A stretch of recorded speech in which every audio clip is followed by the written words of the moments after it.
Hi అందరూ ఎలా ఉన్నారు? Welcome back to magical Telugu tales. ఈరోజు మనం శ్రీరాముడి పట్టాభిషేకాన్ని గురించి తెలుసుకోబోతున్నాం. మరి ఇంకెందుకు ఆలస్యం, కథ స్టార్ట్ చేసేద్దామా? త్రేతాయుగంలో రావణాసురుడు సీతాదేవిని అపహరించి లంకలో బంధించిన తరువాత శ్రీరాముడు హనుమంతుని సహాయంతో సీతాదేవి జాడ తెలుసుకుని లంకా నగరంలో రావణాసురుడితో జరిపిన భయంకరమైన యుద్ధం తర్వాత రావణాసురుణ్ణి ఓడించి సీతమ్మను రక్షించాడు.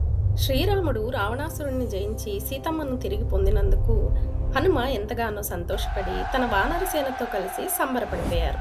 అనంతరం శ్రీరాముడు సీతమ్మను గౌరవంగా తీసుకుని తన అన్నదమ్ములు మరియు వానరసేనతో కలిసి అయోధ్యకు తిరిగి వెళ్లాలని నిర్ణయించుకున్నాడు. ఆ సమయంలో లంకాధిపతిగా రావణుని తమ్ముడైన విభీషణుని లంకకు రాజుగా నియమించి ధర్మబద్ధంగా రాజ్యపాలన చేయాలని విభీషణునికి ఉపదేశించాడు. తరువాత శ్రీరాముడు పుష్పక విమానంలో సీతాదేవితోనూ అలాగే లక్ష్మణుడు, హనుమంతుడు మరియు ఇతర సేనతో కలిసి అయోధ్యకు బయలుదేరాడు.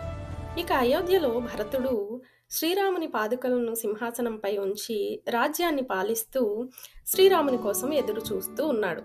శ్రీరాముడు అయోధ్యకు తిరిగి వస్తున్నారని తెలిసి అయోధ్య మొత్తం పండుగలా మారిపోయింది. రాముడు తిరిగి వస్తున్నాడని తెలిసిన వెంటనే భరతుడు ఆనందంతో ఆయనను ఆహ్వానించడానికి బయలుదేరాడు. శ్రీరాముడు అయోధ్యకు చేరుకున్నప్పుడు మొత్తం నగరం పండుగలా మారింది.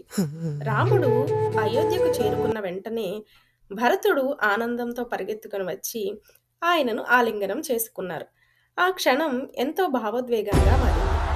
ప్రజలు దీపాలతో, పూలతో అలంకరించి తమ ప్రియమైన రాజును స్వాగతించారు. ఆ ఆనందభరిత వాతావరణంలో గురువులు, ఋషులు, మంత్రులు అందరూ కలిసి శ్రీరామునికి పట్టాభిషేకం చేయాలని నిర్ణయించారు. అంతటా మహావైభవంగా శ్రీరాముని పట్టాభిషేకం జరిగింది.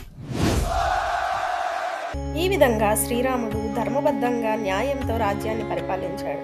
ఆయన పాలనలో ప్రజలు సుఖ సంతోషాలతో, ఆయురారోగ్యాలతో జీవించారు. ఆ యుగాన్ని రామరాజ్యంగా పిలుస్తారు.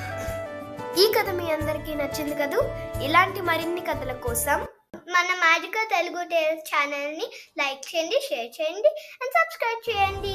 Thanks for watching magical Telugu tiles.